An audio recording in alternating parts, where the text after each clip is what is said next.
The official renders for the Samsung Galaxy S26 Ultra have finally arrived, and these aren't leaks, CADs, or case mockups. These are the real images straight from Samsung.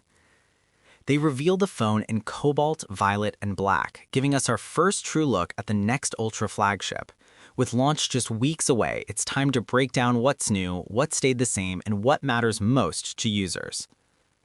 At first glance, the S26 Ultra keeps the clean, refined design Samsung is known for. The front features a flat display, a centered selfie camera, and minimal bezels, maintaining that sleek, modern feel. These renders also highlight the S Pen, while providing more angled and profile views than ever before. But the real eye-catcher, the subtle redesign of the rear camera layout. Gone is the semi-flush camera array from the S25 Ultra. In its place, a pill-shaped plateau houses the lenses, a small but meaningful change. Beyond aesthetics, this new design appears to solve the notorious camera ring pop-off problem that affected the previous Ultra. It's a practical improvement that users will immediately notice and appreciate. Samsung is launching the S26 Ultra in cobalt, violet, and black, but reports suggest 4 additional colors will arrive at launch: white, silver shadow, sky blue, and pink gold. That's 6 options in total, giving buyers plenty of ways to stand out. Meanwhile, early images in UAG cases hint at magnetic wireless charging enhancements, suggesting that accessories could see a serious upgrade this generation. The display is a 6.9-inch QHD Plus Dynamic AMOLED, keeping Samsung's reputation for top-tier screens intact. But there's a twist. Samsung has teased a new privacy display technology. Combining hardware and software, it shields your content from prying eyes, perfect for crowded public spaces. This is a feature that adds both utility and peace of mind for users constantly on the move. In terms of size, the S26 Ultra measures 163.6 by 78.1 by 7.9 millimeters, slightly taller and wider than the S25 Ultra, but thinner and lighter at 214 grams. That translates to a refined feel in the hand without sacrificing screen real estate. Samsung has clearly focused on keeping the large screen experience while improving ergonomics and comfort. Powering the phone is Qualcomm's Snapdragon 8 Elite Gen 5, the latest and most powerful flagship chipset available.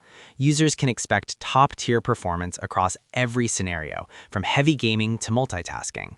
Storage starts at 256 gigabytes, with higher capacities of 512 gigabytes and 1 terabyte likely to follow, ensuring there's enough space for all apps, media, and files.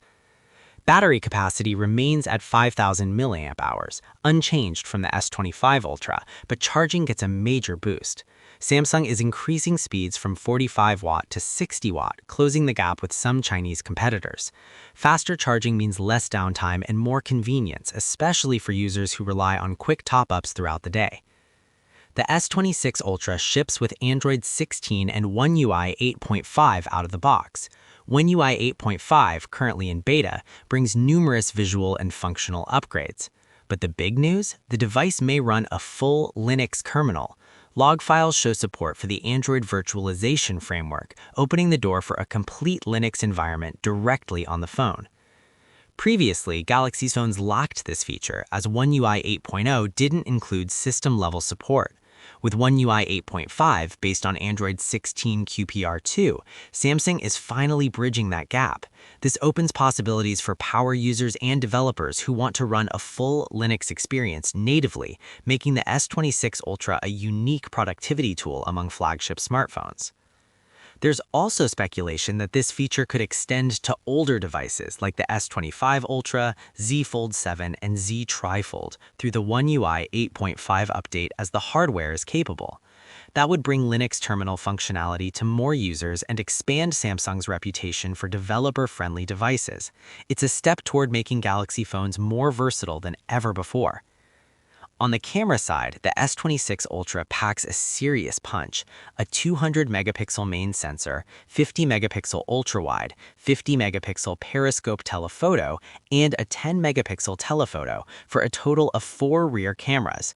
The dual telephoto setup offers multiple zoom ranges, while the 12-megapixel front camera keeps selfies consistent with Samsung's flagship standards.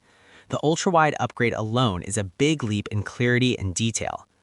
Launch day is February 25th, and we'll have full coverage of the entire S-series lineup.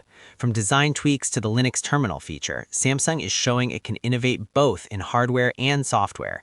Drop your thoughts below. What feature excites you most? Stay tuned for our hands-on coverage when the phones finally hit the shelves.